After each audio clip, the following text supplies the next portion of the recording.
So I thought, why not throw a couple of One Piece theories at the wall? I got a couple of them.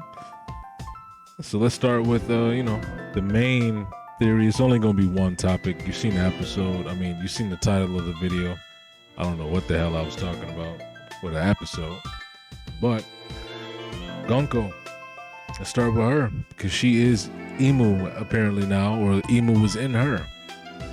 So obviously, I don't think Gunko is as old as Emu. Why do I mention this? Well, because recently she said something that got a lot of people thinking. Okay, and that was when she said that she feared Nika.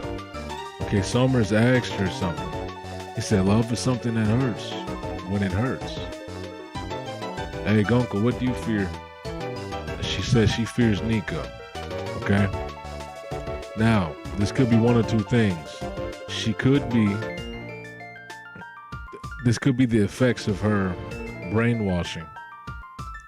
Because it seems like she has a deeper brainwashing or control over her than the rest of the people. Now, part of my theory was, since we've seen the new development with Dory and Broggy getting possessed, basically, or turned into a demon, they went under a demonification, right?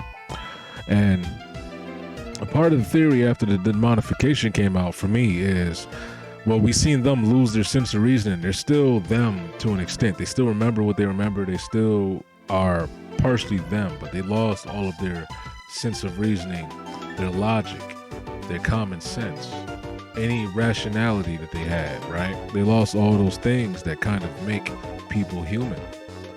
Your empathy, he probably doesn't have that anymore. He lost all that sort of shit, right?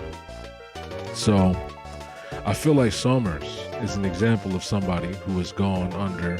I mean, he's not a demon exactly, because Dorian Broggy's entire appearance changed on the surface level. But maybe what he's under kind of makes him a little more apathetic, right? He doesn't care as much about certain things, and he just talks about a bunch of casual, random, goofy shit, even though it's a serious situation. With Gunko, I feel like her answer being Nika, that's the emu in her, right? That's the emu inside of her that made her answer Nika. And obviously Emu knows Joy Boy because they felt Joy Boy's hockey, and they were mad that Saturn let Joy Boy escape. I should have took a screenshot of that too. But Emu was mad that Saturn let Joy Boy escape, right? So the simple fact that Emu knows Joy Boy, and we know now for a fact, it was always a strong theory. Some people thought it didn't make sense, but now we know it's for a fact, so you can't argue it anymore. Joy Boy and Nika are two separate people, okay? They're two separate beings, two separate identities, at two separate points in time, two different ages, okay?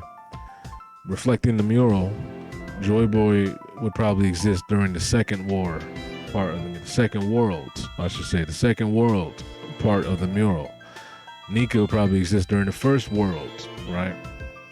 Back when Emu was still around. Or for me, I think Emu can only go one of two ways. Either Emu has been passed their power down to somebody else, or the same person who's been existing through Joy Boy's time and even further back to Nika's time over 800 years ago, right? Over 900 years ago. I think Emu was existing during Nika's time also. And possibly where they got that from, we don't know, right? But if I'm to recall anything that Doflamingo says here, he's talking about the secret treasure hidden away in Mary Joie, okay? And he says that power rots away in no time. That starts to make a little more sense when we see that Emu is keeping the straw hat in a frozen place. It's hidden away, and then even this says, why is this here in the Holy Land? A large secret has been hidden away. This hat, I think, might contain the hockey of Nika. Not even Joy Boy. It might contain the hockey of Nika. Okay? Possibly. Could be Joy Boy, could be Nika, but either way, I think it contains the hockey of one of those two people.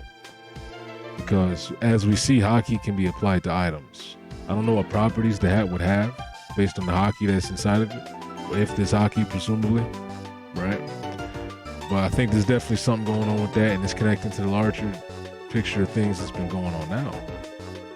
Because Gunko / Emu, I think this woman, she's been affected by the immortality that Emu grants people. But I think Emu might possibly be exchanging and going through different bodies. Now, this picture alone isn't a hard example of that, but there are multiple rooms here. There's one room lit up. That's the one I'm assuming Emu went into. Okay, the elevator room. They went inside this room, right? What if there are bodies preserved in these other rooms? What if, now this part might seem crazy. Just think of this. What if we seen Ace, a demon Ace, because Ace didn't die, or some shit like that. They captured Roger, son, in Roger's body himself. Who knows, right? I feel like the endless possibilities are endless. I'm throwing a lot of shit at the wall right now, right? Hoping something sticks. Not really, because I do hardly believe. I wholeheartedly believe, I should say. I wholeheartedly believe that this hat is going to become relevant again in the future. And this hat is, Luffy's hat is a replica of this hat. And this hat holds some sort of power. Possibly why it's being held in this cold room. Maybe it's some sort of sun god power. Who knows? I don't know. Right? How would this be relevant?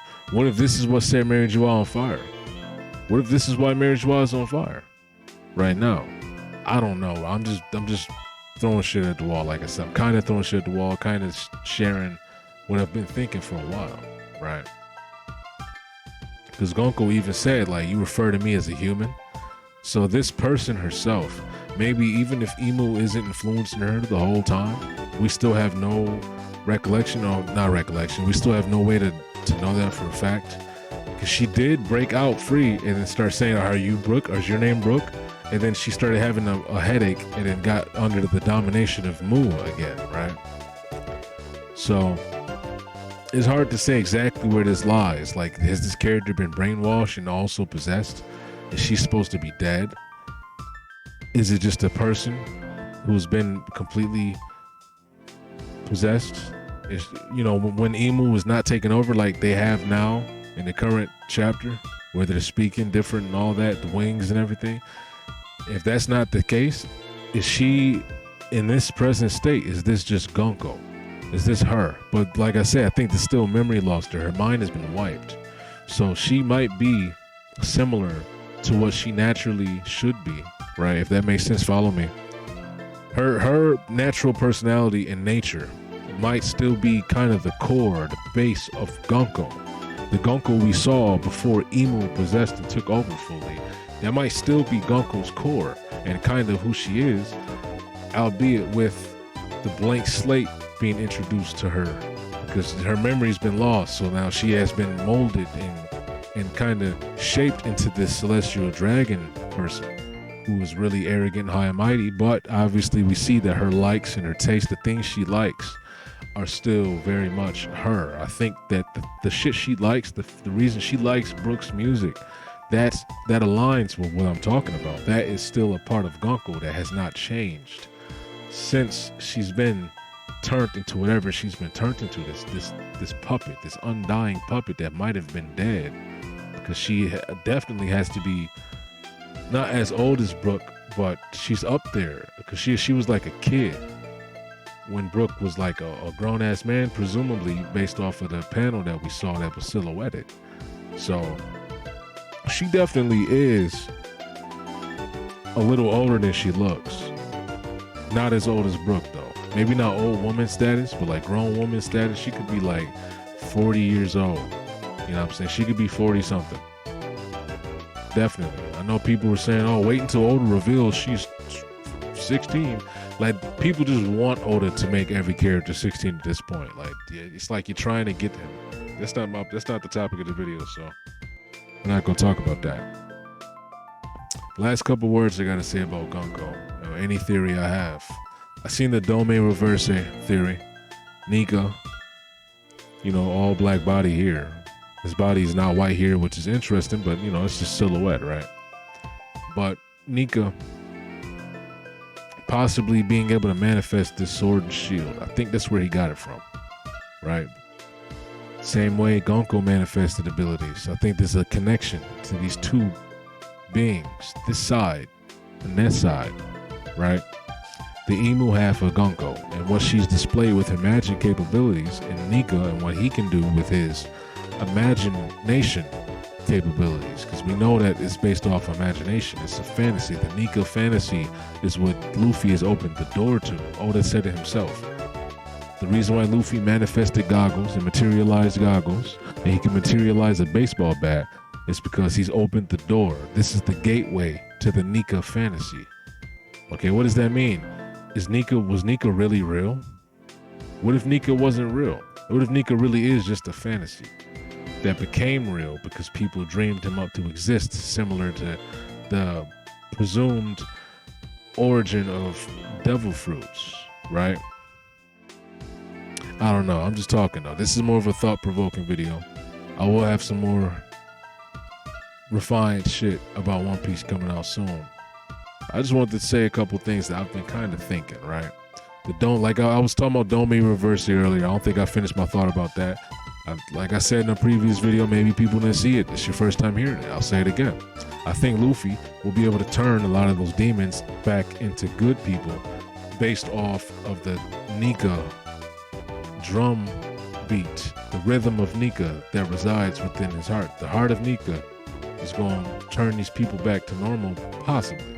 Because Gunko's even seemed, she's still moved by music. Like I said, that music is the one thing that's connected to her subconscious, even though she's been through what she's been through. This mind wiping, this mind washing. And by the way, people were right about the heterochromia, right? So the heterochromia, people were right about that shit. Two different eyes means or meant possession. In this case, is undeniably a fact. We know it now that she's been possessed, okay? And I think that I think it's a reflection of a lot of things, man. Like even Dressrosa, the arc of Dressrosa kind of showed us a lot of people getting puppeteered, taken over, possessed by this greater power that was dominating over the world they lived in. Each island is like their own world, and they were getting dominated by a greater power in the world they lived in. And then it's tied to a celestial dragon, Doflamingo, a lower tier than the ones we know now, but still a celestial dragon nonetheless. So before this video starts reaching the 20-minute mark, I'll just stop it right here. Like I said, I'll have another theory video, something probably more solid. I just wanted to get those thoughts out here, because like, what the hell is happening, man? The demons, like I seen 3 years ago, somebody had a theory that Emu could control people, and that shit has panned out to be 100% true. Emu's controlling people. Why haven't they tried to just control the entire world? Right? I mean, outside of the control they've been implementing through the erasure of history and the funneling and channeling of telling people the history you want to tell them. The rewriting of history, I should say, right? So outside of that, why hasn't Emu just done this already? A long time ago. Take over the whole world through demon power. Why won't they just return everybody into demons? Is there a reason?